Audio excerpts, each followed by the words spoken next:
Chapter 3. Attack by Stratagem. Sun Zhu said, in the practical art of war, the best thing of all is to take the enemy's country whole and intact. To shatter and destroy it is not so good. So too it is better to capture an army entire than to destroy it.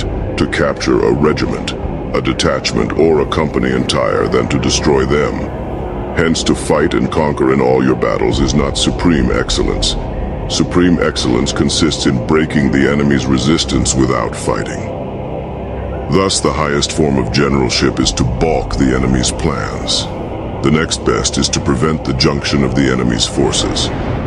The next in order is to attack the enemy's army in the field. And the worst policy of all is to besiege walled cities. The rule is not to besiege walled cities if it can possibly be avoided. The preparation of mantlets, movable shelters, and various implements of war will take up 3 whole months, and the piling up of mounds over against the walls will take 3 months more. The general, unable to control his irritation, will launch his men to the assault like swarming ants, with the result that 1/3 of his men are slain, while the town still remains untaken. Such are the disastrous effects of a siege. Therefore, the skillful leader subdues the enemy's troops without any fighting. He captures their cities without laying siege to them. He overthrows their kingdom without lengthy operations in the field.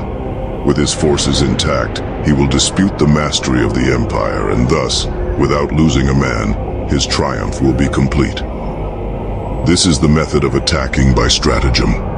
It is the rule in war.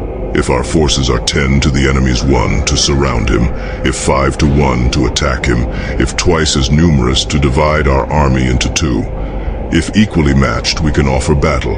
If slightly inferior in numbers, we can avoid the enemy. If quite unequal in every way, we can flee from him. Hence, though an obstinate fight may be made by a small force, in the end it must be captured by the larger force. Now the general is the bulwark of the state. If the bulwark is complete at all points, the state will be strong. If the bulwark is defective, the state will be weak. There are 3 ways in which a ruler can bring misfortune upon his army: by commanding the army to advance or to retreat, being ignorant of the fact that it cannot obey. This is called hobbling the army. By attempting to govern an army in the same way as he administers a kingdom, being ignorant of the conditions which obtain in an army.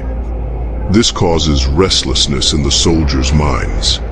By employing the officers of his army without discrimination, through ignorance of the military principle of adaptation to circumstances. This shakes the confidence of the soldiers.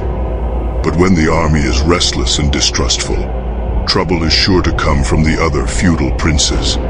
This is simply bringing anarchy into the army and flinging victory away. Thus we may know that there are 5 essentials for victory. He will win who knows when to fight and when not to fight. He will win who knows how to handle both superior and inferior forces. He will win whose army is animated by the same spirit throughout all its ranks. He will win who, prepared himself, waits to take the enemy unprepared. He will win who has military capacity and is not interfered with by the sovereign. Victory lies in the knowledge of these 5 points. Hence the saying, if you know the enemy and know yourself, you need not fear the result of 100 battles. If you know yourself, but not the enemy, for every victory gained, you will also suffer a defeat. If you know neither the enemy nor yourself, you will succumb in every battle.